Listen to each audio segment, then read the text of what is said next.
my thoughts on rifles, rifle craft, being a rifleman, and why it's going to pee in a lot of Cheerios of the way the gun culture has gone recently. I don't know if this will ever go out as a podcast. Perhaps it will, perhaps it won't. It depends on how well I think I can articulate this subject. Have you ever seen Jurassic Park? Now, I don't have TV. I haven't had TV for a long time. But growing up as a kid, this way back when I still had TV, Jurassic Park was fairly new. And one of the quotes I remember from that movie went something like this. You were so concerned about whether you could do something, you didn't stop and wonder whether you should do it. And that is the way I look at what has become of a big chunk of the American rifle market and the push for American rifle shooters. We have gotten to the point where we can shoot extremely long ranges fairly accurately. We have gotten to the point where you could take a fairly novice shooter, give them a bunch of widgets and gadgets, and spend enough money and have them lay down with a heavy enough rifle, with a light enough trigger, with a big enough optic, and hit steel out at 6,000-8,000 yards, as long as somebody else is making the wind calls and doing the clicking and the dialing. And that's super cool, and it feels really good. It can be done. Does that mean we should do it? Well, let me start, before I pee in your Cheerios, by saying I think you should be able to do it. I don't think that I have the right to tell you how to spend your money. If you want to do it, you do not need my permission on how to use your time, your resources, your personal property, and your liberty. You don't need my permission for any of that. But let me explain to you what you might be giving up and why you may not want to jump down the black hole of this extreme long-range shooting. Like many, many things in the firearms world, it is a trade-off. You don't get anything for free in the firearms world. Many things are a trade-off. Your carry handgun, do you want shootability or do you want carryability? These things are often at a direct juxtaposition. A bigger, like say full-size fighting handgun, is much easier to shoot, clear malfunctions, control recoil than a little baby micro pocket 380. But one is much easier to conceal than the other. It's a trade-off. What do you want? Do you want more power or do you want less recoil? These things are a complete juxtaposition to each other. Do you want more power or do you want faster follow-up shots? Do you want crazy durability or do you want lightweight?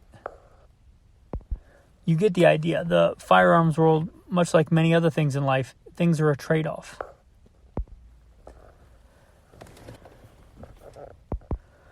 Let's look at if you go down this road. You're probably going to need, if you're not shooting at a known distance, which is not very practical, a laser rangefinder. Well, this is your first giant handicap, your first giant liability. Laser rangefinders are computers. They require batteries. And if they work, cool. If they don't, it's a bad time. So you're already in a situation where you are reliant on a computer that takes batteries. I don't care how rugged and reliable you think your rangefinder is. It's much less so unless you get just the worst gun ever. It's much, much less rugged and reliable than a center fire rifle. Rifles are meant to last generations and generations of hard use. Any decent quality rifle, even a budget bolt action rifle, should last several generations if you take care of it. It's about as rugged and dependable as a mechanical system can be. Your laser rangefinder is not. That is a giant liability. Also, you don't need this, but most people who go down this route do. They put giant scopes on their weapon. What is the downfall to this? Well, a couple of there's no way around it. All of the things being equal, a bigger optic is going to be heavier. A bigger optic is going to hang off your gun higher, so it's going to be top heavy. A bigger optic is going to hang off your gun more, so it's going to be more likely to get smashed, banged. All of the things being equal. Not saying you can't have a really rugged, reliable, high-power scope, but all of the things being equal, you're giving that up. Now, as far as what I've seen in the field, what I've seen over the years, the bigger optics for the long-range shooting are much more complicated. They've got all these fidget spinners for men. I don't care that you have a zero-stop lock. That's better than a non-locking zero-stop turret.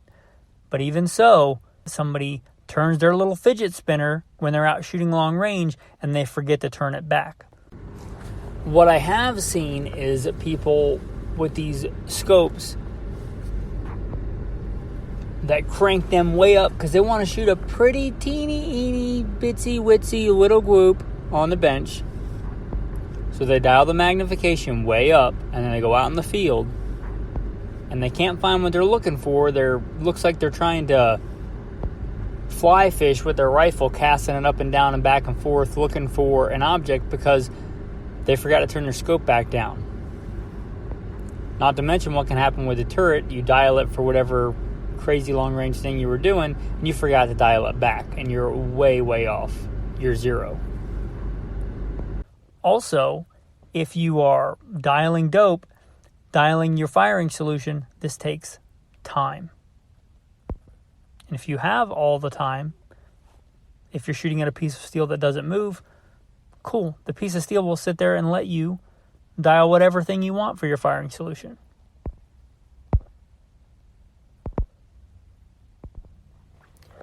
Now, you're also probably going to want something to put your rifle on. Now, if you're shooting off a bench rest or a lead sled, that's cool, but how practical is that? How many benches have you seen on the side of a mountain? How many benches have you seen in tactical environments? Probably zero, so you're probably going to need something else. A bipod at the least, or a tripod, or some giant contraption with a front and a rear rest. Okay, so those things can be fairly lightweight compared to what they used to be, and they can be fairly rugged compared to back in the day in the Marine Corps, where we made them out of camera tripods with ISO mats, sleeping mats rigged on them somehow. It's better than that, but it's still much more fragile. Any of these are much more fragile than your rifle. So that's another fragility of that system. You're introducing that fragility into that, let's say, entire firing system. Also, there is weight, no matter how lightweight they are. You have to add that in. And you're adding that onto the scope. And you have to carry it. It's big, it's bulky. Even if you talk about the classic Harris bipod, which is dated, but still a good bipod, or a Magpul bipod, or whatever bipod you want. You either have to carry it in a pack and then attach it to your gun, and there are some faster ways to do this. There are faster rail systems, but even a fast one. Again, if you're shooting steel, cool. The steel is going to do what steel does. which is nothing. It's going to be there and let you put your bipod on and attach it and fire. Something that's trying to not die will likely not do that. It's also, if you keep it attached, you're going to be hanging off your gun. Those things are not sleek, they're not svelte, they get caught up on all kinds of stuff. I often don't even like a sling attached to my rifle. I like to have one, but I like to keep my rifle in my hand, because slings get wrapped up in stuff, not to mention a bipod. Okay, so we've got all that. When you start getting into the long-range stuff, you also probably gravitate towards specialty rifles. Now, you can get a Savage Axis and 6.5 Creedmoor at Walmart, literally, and shoot out to 1,000 yards and hit a reasonably sized target with all this other junk strapped to it, like some tactical abomination. But if you're doing that, you're probably not shooting a Savage Axis that weighs 6 pounds or 7 pounds. You're probably getting some fat, obese rifle that's meant to be shot off your belly or off, again, a tripod. You look at a lot of these competitions, they have brackets 12 pounds, 18-pound rifle classes. Okay, I don't know about you, but any practical situation I've ever been in, military, law enforcement, private security contracting, I don't want to be in charge of carrying all day a 12-pound, 18-pound rifle in any kind of real-world scenario, whether it be hunting, guiding, anything like that. Now, I'm not a sniper. I've never been a sniper. I'm not going to pretend to be a sniper. I was a squad leader in the Marine Corps in Iraq, and we had snipers attached to us, scout snipers. I've also been a legit designated marksman in the real world, in the field, in real situations. A designated marksman is not a sniper, but I know my way around. I'm also state rifle champion a few times over in a few different disciplines. So, but I'm not a sniper. I don't want to pretend to be a sniper. I don't want any stolen valor. But in any of those situations, I did not want a 12-pound or 18-pound rifle, plus all the extra crap. So you're giving up all that. Complexity, time. Now, let's look at hunting real quick. I don't care how great a shot you are. Shooting at steel is one thing. Again, steel is going to do what steel does, which is nothing. It's going to hang out there and wait as long as it takes for you. Most of the things you're hunting, deer, elk, antelope, they're grazers or browsers. They eat a majority of the chunk of the waking day when they're awake. They walk when they're not sleeping pretty much all day, or when they're not bedded down.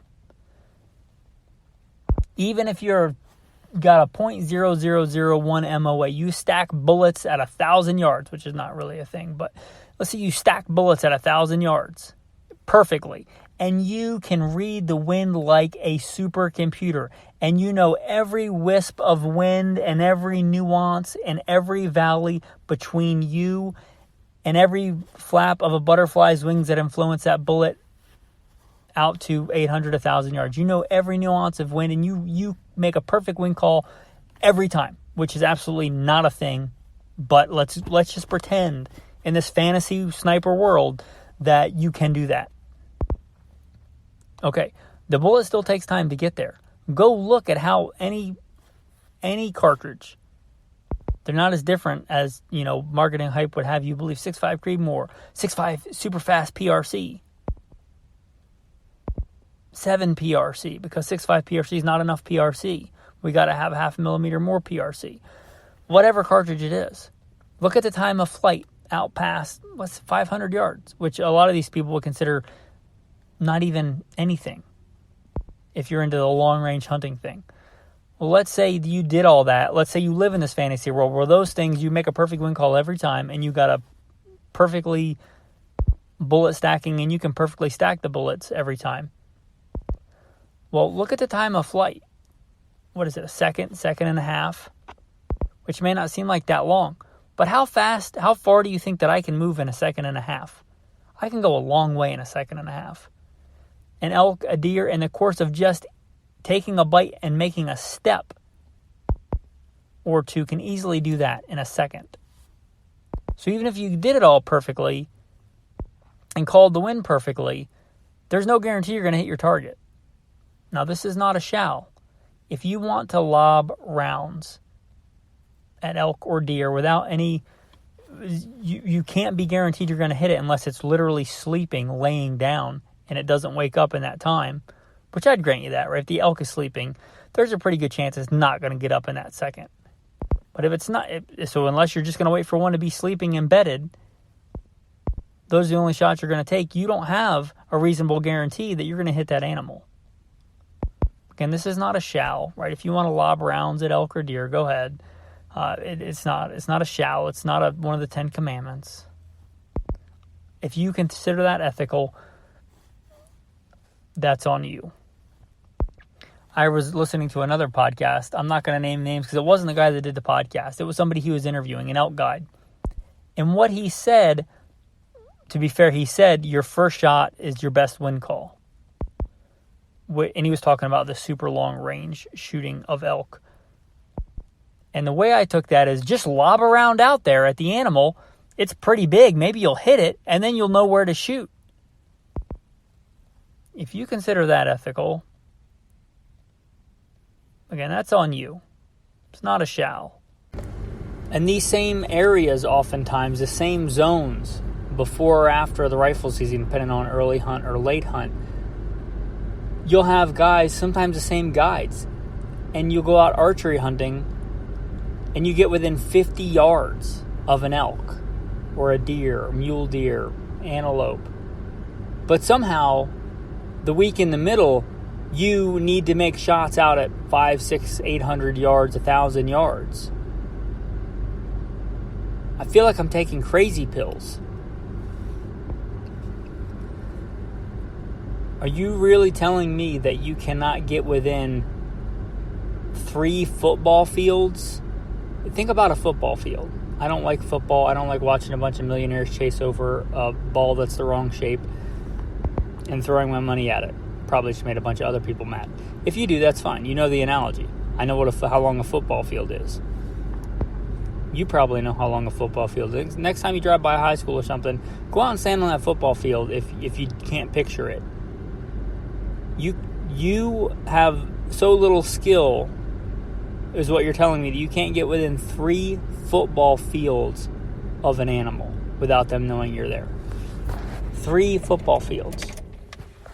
Now, I will say there are times when, you just can't cut that distance because it's getting dark or because the terrain doesn't dictate. In all my years, I think I've taken one shot at an elk over 300 yards. Out of all the different scenarios, mule deer, elk, bear, antelope. So it does happen, but it's the outlier. Don't forsake the 90% of the time where you want a practical rifle inside of 300 yards. And if you can get within 50 yards in archery season, or 150 or 200 in a muzzleloader season, why can you not then get within 400 yards? 3 football fields, 4 football fields, even 2 football fields during a regular season. Now, don't get me wrong. I'm glad that these platforms exist. I'm glad that these optics exist, as much as I'm dogging on them. But the thing is, they're a niche application. They should not be the bulk of the market. They should not be the driving force of rifles in America because they are such a niche. There's no reason to go, to the American South and find racks and racks and racks, and the majority of the rifles and optics geared towards this, a large chunk of them, when it's hard to find a place to shoot out at 200 yards, let alone 1,000 yards. And there are some real wealthy aristocratic landowners in the South that have giant fields. They are a very small slice of the pie. Now, my hat's off to every sniper. I was not a sniper.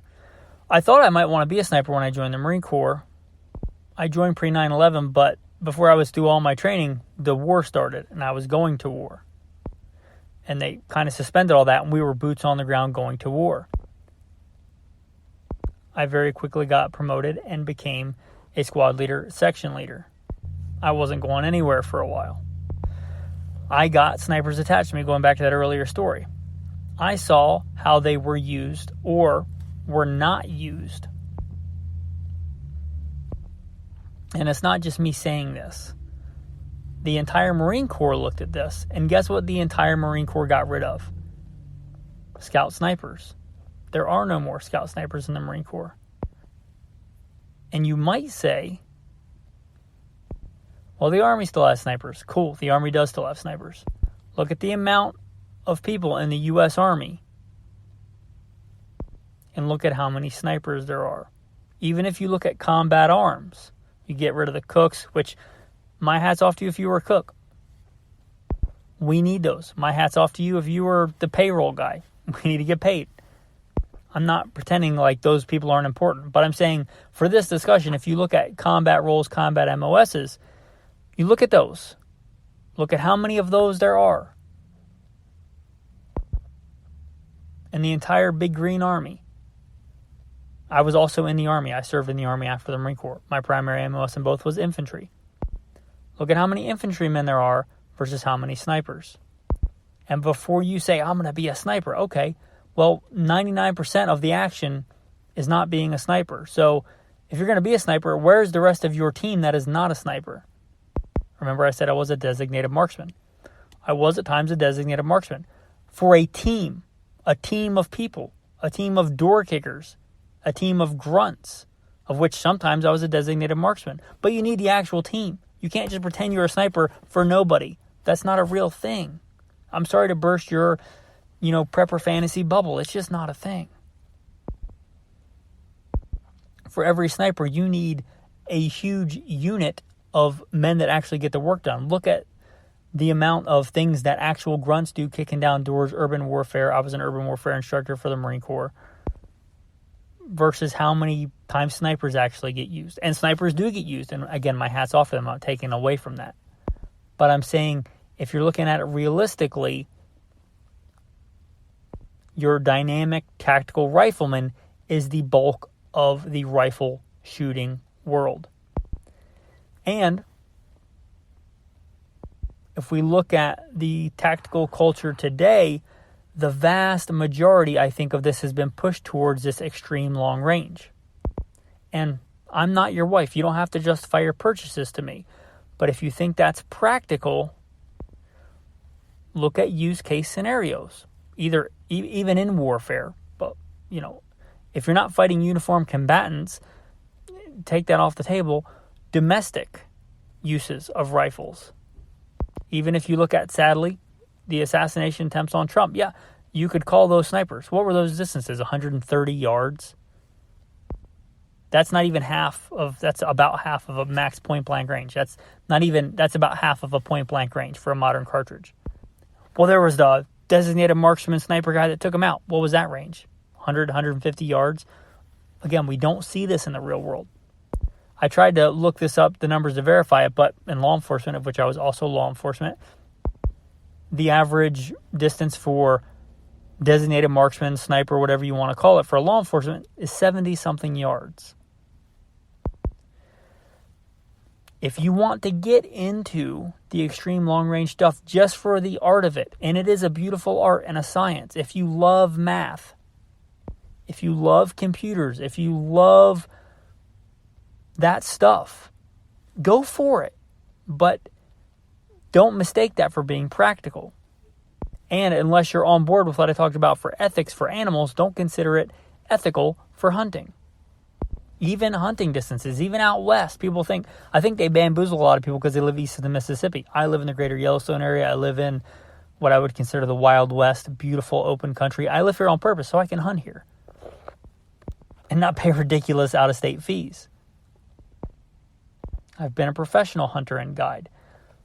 The distances that most people take their deer, and yes, even elk and even pronghorn, are nowhere near what you're being led to believe on these marketing super long range things. They're just not. For every Easterner they bamboozle into buying a 7 PRC because he thinks he needs it because he wants to go hunt elk one day, there's a bunch of locals out here that are hunting elk successfully with 30-30s and 30-06s and 270s. And I think they can do that because it's like this mystique of you need to be able to shoot super long range to take elk, except you don't. Or pronghorn, except you don't. I know because I fell into this in the first, this is not new, this recycles all the time. If we look at, when Spitzer bullets and smokeless cartridges came out, they had, Mosin Nagants out to 1,000, 1,200 Martians. Like it's because they could, and then they quickly realized, yeah, but they don't. Same thing in the early aughts. There was this big push with the super long range shooting, and I moved out west to hunt out west and live out west, and I thought the same thing. I'm going to get this super long range rifle set up, and I fell into this trap. So I'm trying to save you from this money black hole. And I went out pronghorn hunting, and I shot my pronghorn like 150 yards. And I thought, maybe I don't need all this ridiculousness. And again, if you want the art and the discipline, fine. But don't be bamboozled because you don't know any better into thinking that you need it.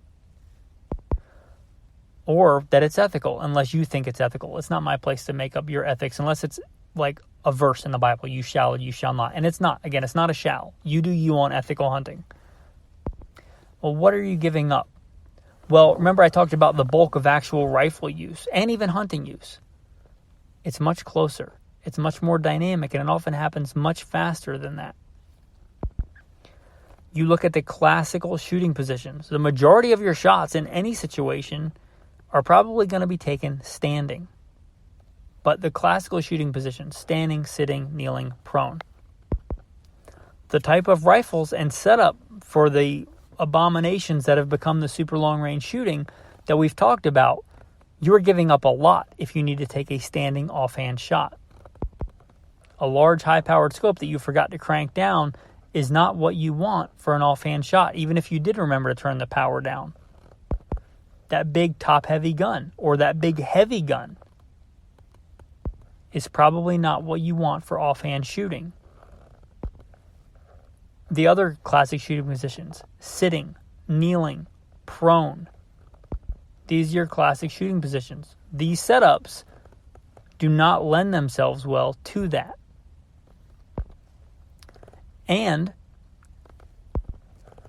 shooting an 18-pound rifle off a bipod or off a bench with a 1.5 pound trigger may give you a lot of false confidence, and you might not be the rifleman that you could be if you were shooting a 6 or 7 pound rifle off your shoulder.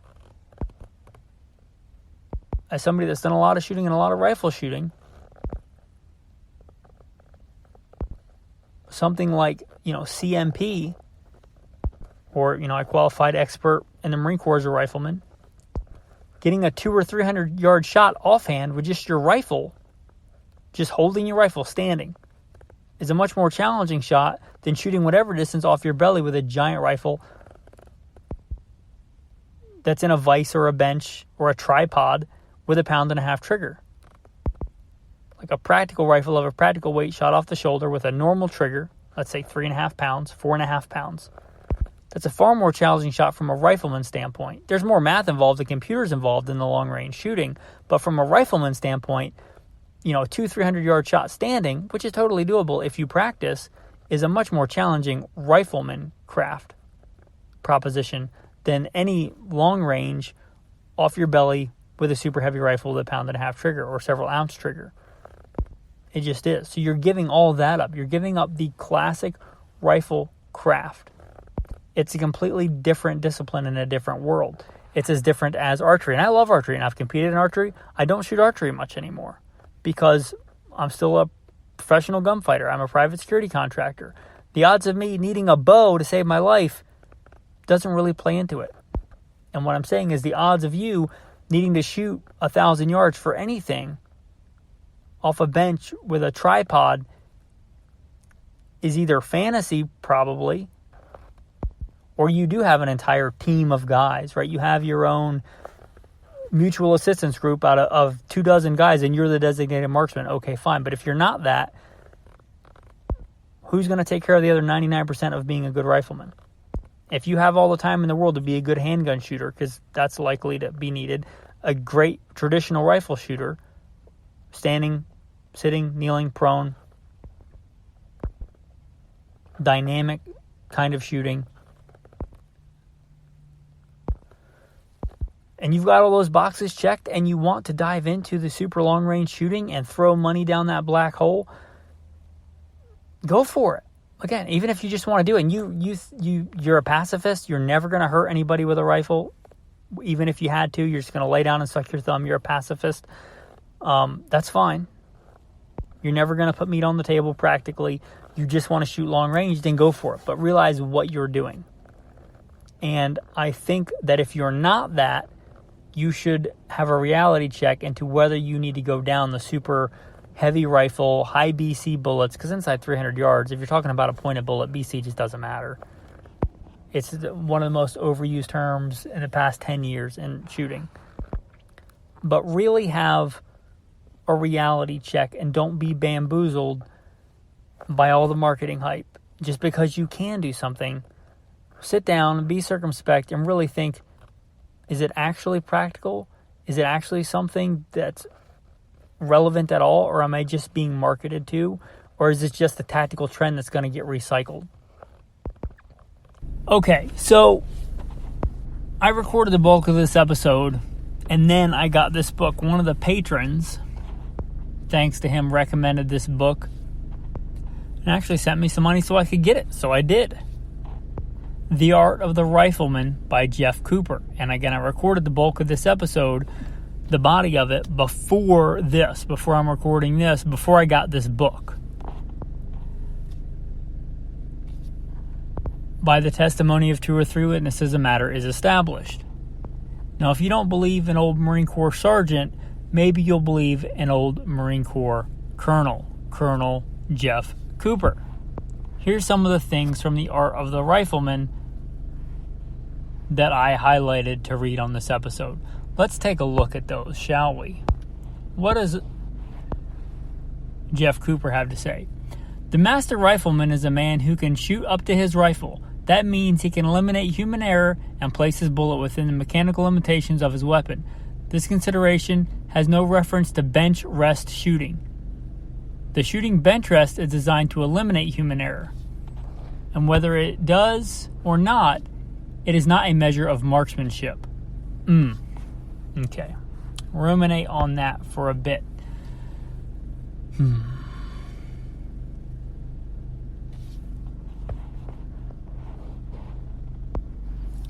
Here's one on long-range shots for hunting.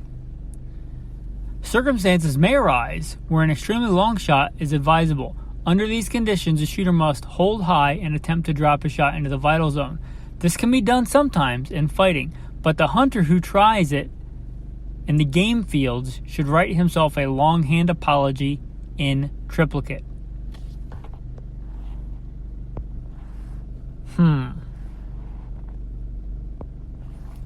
Here's one on specialized rifles. Specialized rifle shooting is interesting. And in the case of formal target shooting, it may be an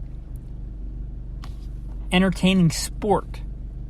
But over-specialization diminishes the virtue of the queen of weapons, which remains the general-purpose rifle. Here's a little bit on said rifles. It is important that the general-purpose rifle be handy. Excessive weight and length may be advantages on the target range or from the bench rest, but they detract from the utility of the piece in the field. Speaking very generally, a rifle is longer than 1 meter 39 inches tends to be cumbersome for anyone engaging in active athletics. And I've got one more for you from The Art of the Rifle by Jeff Cooper. A rifle is ordinarily zeroed from a bench rest, which is a device intended to take as much of the human element out of shooting as possible while still permitting the shooter to control the weapon. There is such a thing as a mechanical rest, which does take the human element completely out of the operation, but is both expensive and irrelevant to our study of marksmanship. The bench rest is a desirable gadget, but in my opinion has damaged contemporary marksmanship to a measurable degree. Far too many shooters believe what they can do from a bench is what they can do in the field. And this, of course, is a fallacy. Okay, and again, I recorded the bulk of this episode, and I've talked about these concepts a long time ago and many times before on Gunfighter Life. I did not know Jeff Cooper. But you guys know the background that I've been blessed to have.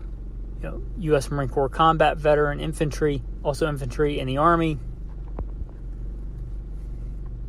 Law enforcement, where I work specialized assignments, like fugitive recovery. Been the commander of a tactical team to stop active shooters. I've done a bunch of different contracts in private security contracting. And this led me to many of these conclusions that seem to line up with Mr. Cooper and his view on rifles and practical rifles. I'm sure we'd have some different disagreements if we sat down and hashed it out long enough, but in general, I agree. While there have been advancements, and I'm not a Luddite when it comes to rifles, there have been some good advancements in rifles. Rifle accuracy has improved. Things like carbon fiber barrels are nice. Optics durability has improved, but this doesn't change the nature of a beast in the field. Deer and elk and pronghorn have not rapidly changed in the past, 20 years. Nor has the human-to-human interaction on the battlefield or interpersonal conflict. Human nature is still human nature. And my view of the rifle still generally lines up with Colonel Cooper's. So anyway, for what that's worth, again, by the testimony of 2 or 3, let a matter be established. Okay, so there's that. Anyway, those are my thoughts. Again, I don't know if this will see the light of day or not on the main podcast. I hope that I was somewhat articulate. I know there's a lot in there. Anyway, with that, guys, I appreciate you. I appreciate all that you do.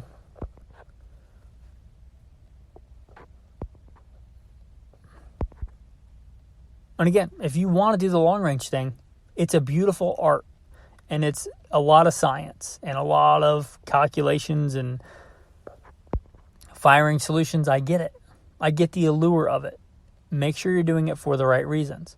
But don't think that you need to do that to be effective, because the vast majority of practical rifle shooting, whether hunting or tactical, urban warfare, home defense, infantry use of rifles, pretty much anything outside the 0.0001% is not that. So where are you spending the bulk of your time in training, and what are you gearing your loadout towards? Anyway, I appreciate you guys. I appreciate all that you do. Have a blessed day.